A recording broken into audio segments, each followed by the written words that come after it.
शहर से सिरचन से एक जोड़ा चिक बनाकर भेज दो। चिक का अर्थ होता है बांस की तिलियों का बना हुआ पर्दा।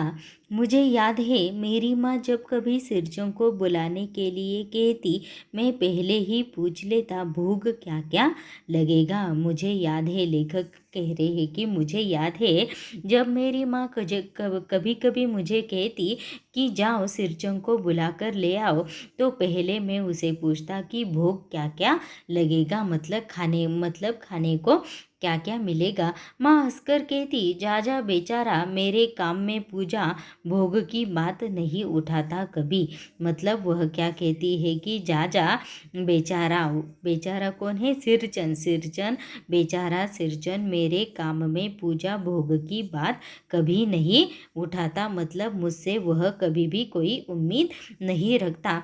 पड़ोसी गांव के पंचानंद चौधरी के छोटे लड़के को एक बार मेरे सामने ही बेपानी कर दिया था सिरचन ने।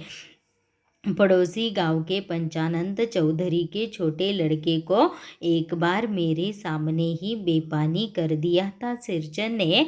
तुम्हारी भाभी नाखून से काट कर तरकारी परोसती है। मतलब उसे बेपानी कर दिया था, मतलब अपमानित कर दिया था और कहा था कि तुम्हारी भाभी नाखून से काट कर क्या करती है? तरकारी परोसती है। तरकारी मतलब जब हम सब्जी बनाते हैं उस पर तरी आ जाती है तो उसे क्या बोलते हैं? तरकारी बोलते हैं। तो और इमली का रस डालकर कढ़ी तो हम मामूली लोगों की घरवालियाँ बनाती है, मतलब घर की औरतें बनाती है। तुम्हारी भाभी ने कहाँ से बनाना सीखी है? तुम्हारी भाभी ने यह तरकारी वाली सब्जी और इमली का रस डालकर कढ़ी बनाना कहाँ से सीखा है? इसलिए सिरचों को बुलाने के पहले मैं माँ से पूछ लेता।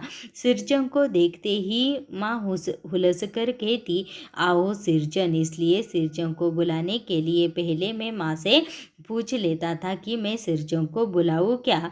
तो सिरचों को जब मैं सिरचों को बुलाता और सिरचन को देखते ही जब वह घर आ जाता तो उसे देखते ही माँ हुलस कर कहती, आओ सिरचन। मतलब हंसकर उसका स्वागत करती और उसे कहती कि आओ सिरचन, आज नेनू मत रही थी और तुम्हारी याद आई। नेनू मत रही थी मतलब कुछ मतना मतलब विनना, उसे क्या बोलते हैं? कुछ विन रही होगी तो तुम्हारी याद आ गई।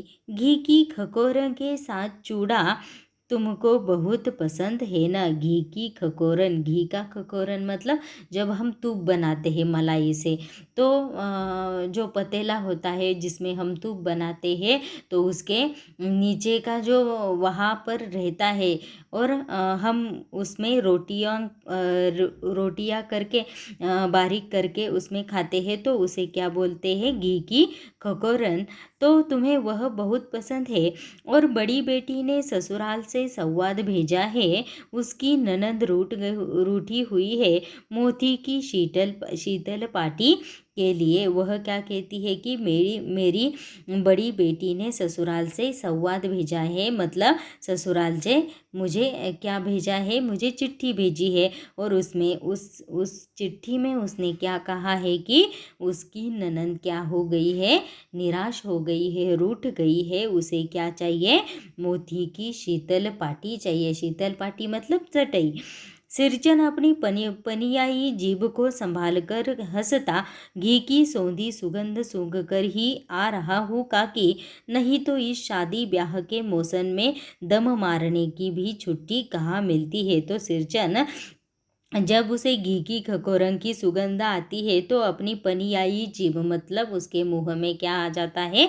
पानी आ जाता है और वह संभालते हुए वह कहता है कि घी की सौंधी सुगंध सूंघ कर उसका वास लेकर ही मैं आ रहा हूँ काकी, नहीं तो इस शादी ब्याह के मौसम में दम मारने की भी छुट्टी मुझे नहीं मिलती। शादी ब्याह के मौसम में मतलब जब काम का सीज़न होता है तो उस काम के सीज़न में मुझे दम मारने के लिए भी छुट्टी नहीं मिलती।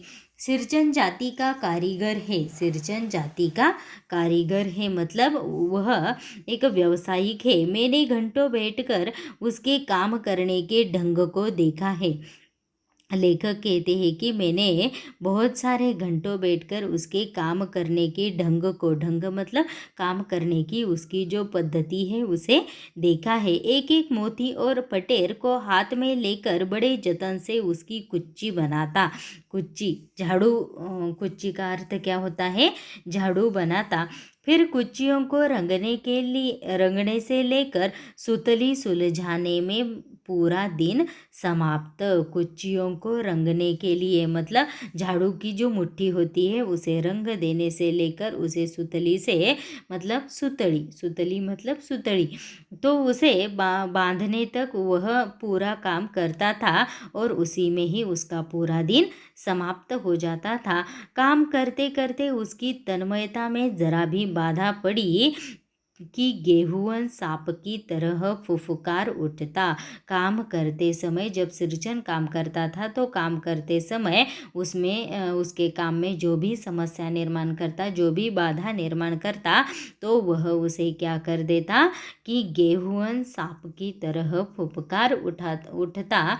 मतलब वह लोगों पर जल्दी से उसे गुस्सा आ जाता और फिर किसी दूसरे से करवा लीजिए काम। सिरचन मुंहजोर है, कामचोर नहीं। तो वह उन लोगों पर क्या हो जाता था, अपना गुस्सा निकालता था जो लोग उसके काम में बाधा निर्माण करते थे, और उन्हें कहता था कि जब तुम्हें मेरे यहाँ हाथ से काम नहीं चाहिए तो दूसरों से काम करवा लो। सिरचन मुंहजोर है, कामचोर नहीं। मुंहजोर मतलब बोलता बहुत है, मुंहजोर मतलब बोलता बहुत है परंतु अपने काम में कभी भी कुचराई नहीं करता। बिना मजदूरी के पेट भर भात पर काम करने वाला कारागिर, बिना मजदूरी के पेट भर भात पर काम करने वाला, पेट भर भात पर काम करने वाला मतलब अगर अगर कोई आदमी काम के पैसे नहीं दे, सिर्फ उस घर का खाना खा ले, कि उस प्रकार का सिरचन था। खाना दिया तो भी वह काम करता था। दूध में कोई मिठाई न मिले तो कोई बात नहीं, किंतु बात में जरा भी झाला वह नहीं बर्दाश्त कर सकता था। कोई मिठाई न मिले तो कोई बात नहीं, मतलब उसे मुनाफा न हो जाए तो कोई बात नहीं, किंतु परंतु बात में जरा भी झाला मतलब अगर कोई झूठ बोलता है, उससे बेईमानी करता है तो वह बर्दाश्त नहीं कर सकता था, वह उससे बर्दाश्त नहीं होता था। Thank you.